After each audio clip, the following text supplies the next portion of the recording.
आता पाहणार आहोत मोठ्या राजकीय बातम्या। विरोधी पक्षनेते पदावरून विधानसभेत विरोधक आक्रमक। विरोधी पक्षनेता का निवडला जात नाही, भास्कर जाधवांचा संतप्त सवाल, तर विरोधकांकडून सभात्याग।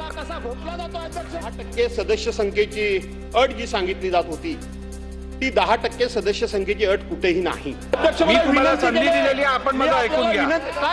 बघा, हा सभागृह जो आहे, नाही तुम्ही ऐकणार, मी तुमचं ऐकलं, तुम्ही माझं ऐकणार आहात की नाही? असं चालणार नाही।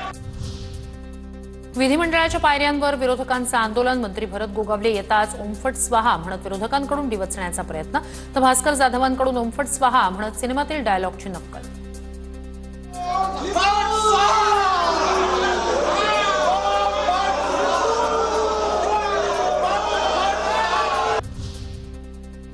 विरोधकांकडून पायऱ्यांवर आंदोलनादरम्यान नितेश राणेंना डिवचण्याचा प्रयत्न। नितेश राणे विधानभवनाच्या पायऱ्यांवरून जाताना कोंबडी चोराचं करायचं काय अशा घोषणा, तर आदित्य ठाकरेंनी मर्सिडीज खोके एकदम ओके म्हणत नीलम गोऱ्हेंना डिवचलं।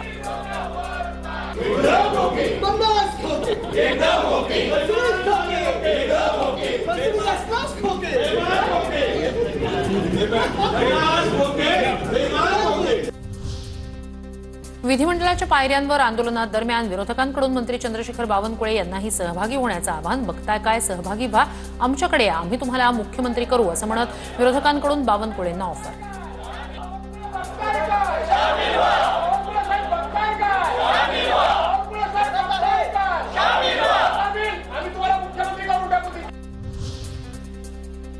वाशिममध्ये भर पावसात बच्चू कडूंची 7/12 कोरा यात्रा सुरू। शेतकऱ्यांच्या कर्जमाफीसाठी बच्चू कडूंचं आंदोलन।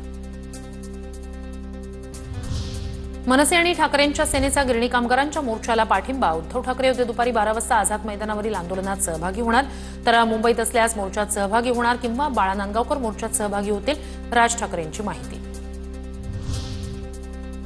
आझाद मैदानावर आंदोलन करणाऱ्या शिक्षकांची सुप्रियाताईंना भावनिक साद। अजित पवारांच्या हातात सगळं, बहिणीचं भाऊ ऐकेल। आंदोलक शिक्षकांची सुप्रियाताईंना भावनिक साद, पण सुप्रिया सुळेंनी मुख्यमंत्र्यांकडे बोट दाखवलं। अर्थमंत्री जरी भाऊ असला तरी अध्यक्ष फडणवीसच असल्याची दिली प्रतिक्रिया। किती अर्थमंत्री वगैरे बोलले, माझ्या भावाची बाजू घेत नाही। अध्यक्ष कोण असतो? राज्याचा कांतापुरता देवेंद्र फडणवीस।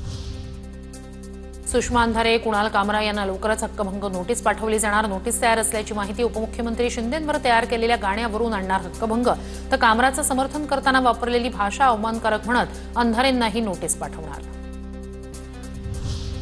आमदार सुरेश धस यांच्या मुलाच्या 4 चाकीची दुचाकीला धडक।